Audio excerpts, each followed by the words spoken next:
too many other major challenges. That's why I ask all the time, who sees us and who hears us? We continue to be confronted by problems of blacklisting, which pale into insignificance when compared to climate change, but which destroy our financial sector. The illicit flow of weapons, such that the ease with which people can go into public spaces and shoot and kill others is now regarded as just another item on the news because we promote profit in the manufacture and trade of guns and weapons, of non-communicable diseases that strike down our people in the most insidious of ways because we allow diets that promote the prosperity of a few multinational corporations to become the norm of the day with the food that we eat and the lives that we live. And in the case within our own community, Belize and Guyana continue to face challenges to their territorial integrity. I suppose people feel that because we have talked so long about Belize and Guyana and Cuba, that we can continue to talk about climate change and these other things, and that it is okay for it to be another tick on a UN General Assembly speech. These are all threats to our stability, to the people's stability in our lands. But you know, since last we met, there are other instances and circumstances, not of our making, that may yet destabilize us. And we say it over and over, but we ask who is listening. And you know, we don't come with tales of woe only. The Caribbean has produced excellence. It really has. Nobel laureates, sportsmen who have excelled and are the best in the world of their type, artists, the best in the world of their type, leaders who have inspired previous generations and current generations. We don't come here as a proud people asking for handouts. We don't want and will not be mendicant. What we want, no, what we need is fiscal and policy space. Fiscal and policy space to achieve sustainable development, to be nimble, to adapt, and to innovate in ways that allow us to be true and faithful to the task of bringing prosperity to our people, or as in the theme of this General Assembly, to eradicate poverty, to educate our people, to include all such that there's not some outside and some inside. We want an international order equally that recognizes that there must be different policy prescriptions to suit the circumstances that we all have. And we can still be friends, small and large, north and south, Christian, Hindu, Muslim, all different races, all genders. An equitable and just international order that is truly built on the principles of justice and fairness for all and not just for some. A United Nations that recognizes that as 74 years old we must be able to have difficult conversations as mature people and solve them. Many in the developing world were persuaded or required to abandon policies that were designed for the majority of our population to be transformed.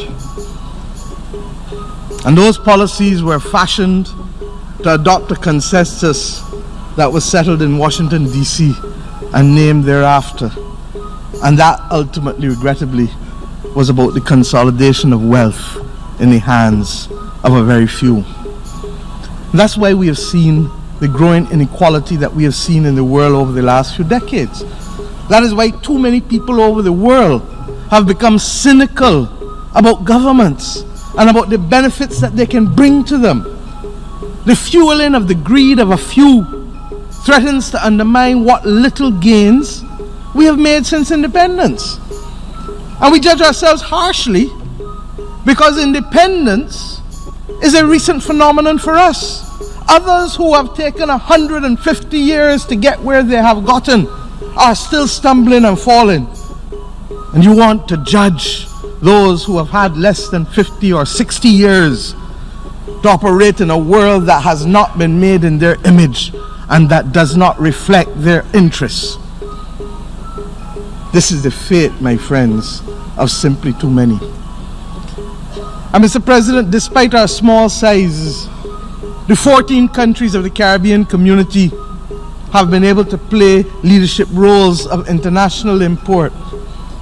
I can't stand here today without talking about St. Vincent and the Grenadines, that has become the smallest nation of the world ever to be elected to the Security Council to sit on it.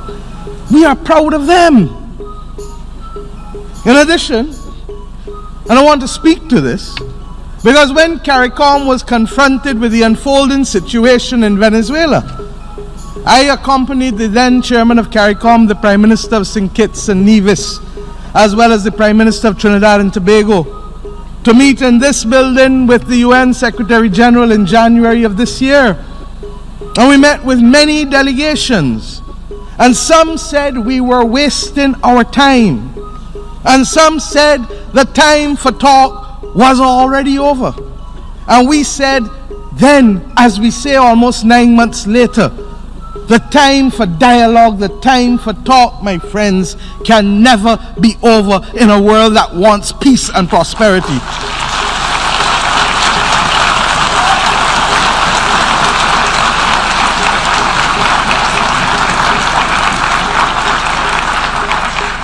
We don't take sides, but what we know is that you cannot propel war over dialogue.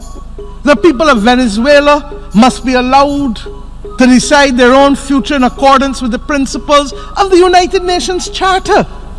Principles of non-intervention, non-interference, prohibition of the threat or use of force, respect for the rule of law, human rights, and democracy. It is regrettable that other multilateral organizations have not followed their own charters. And that is what makes the actions of our Secretary General of the UN more laudable, for refusing to breach his own charter and take actions even though member states have hurled into the recognition of those unelected. Our Caribbean Sea must remain a zone of peace, and for that we shall fight. Mr. President, I speak plainly and without fear, because from independence, Barbados' foreign policy has been premised on the simple principle of friends of all, satellites of none. Barbados, therefore, has always remained and will remain proud to have Cuba as a treasured friend. Hey, dirty Jamaican leaders, wanna look at thief, wanna look at robbers, wanna shame. Wanna shame. This woman have more balls than uno. Uno mighty boss, uno mighty master, uno afraid to stand up against. Dirty West, dirty North Americans, we are shipping the whole gun them in Jamaica. Uno afraid to address them, afraid to stand up against them. See it? Take a lead if you do that. Take a lead if you address these concerns. Uno ostracize Cuba. Uno carry feelings against Cuba. Uno no want to deal with Cuba because America says so.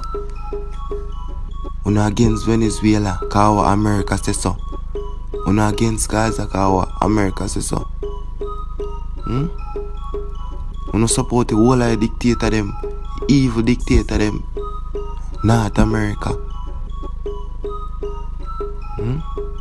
Tell me now, uno shame, uno raw shame. We have two little comic so. Two little comic so we run up and down and all them do a thief of money, thief of taxpayer money. Chew and right chew. That's all. So big up yourself, leader. Big up yourself, miss.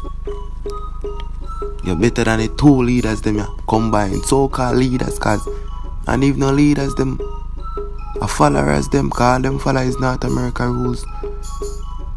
North America rules and regulation. How much gun fill Jamaican shores and the whole of them make away. North America. And you can't talk against it. You can't talk, you quiet now a little corner. I saw no one aid. I saw no one they reject goods. Cause you not get nothing. No first class goods in a reject goods you always get in.